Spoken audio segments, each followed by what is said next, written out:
Masih berikutnya, saudara, carok massal atau perkelahian menggunakan senjata tajam terjadi di Bangkalan, Jawa Timur.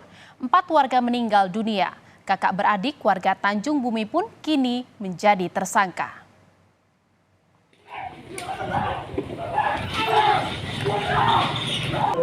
Peristiwa carok ini terjadi pada Jumat lalu.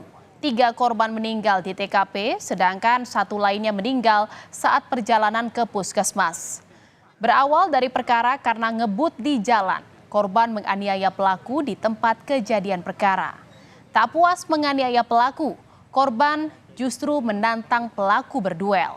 Korban akhirnya meninggal dunia.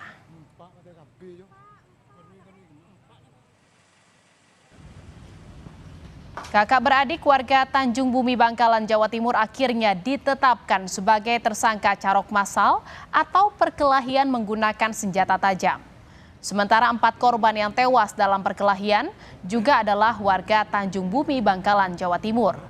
Menurut pengakuan tersangka, saat keduanya tiba di TKP, korban bersama kelompoknya sudah menunggu pelaku dengan senjatanya masing-masing.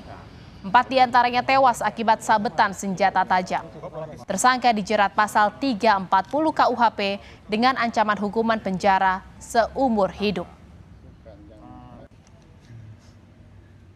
Mungkin menegur ya pengendara motor ini sehingga terjadi cekcok mulut dan ada penganiayaan di sana. Karena korban ini tidak puas, maka ditantanglah, disuruh kalau kamu berani pulang ambil senjata.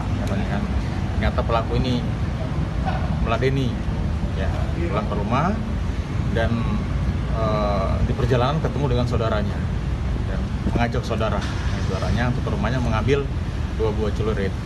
Dan pada saat di rumah sempat izin juga sama orang tuanya sebenarnya. Orang tuanya melarang.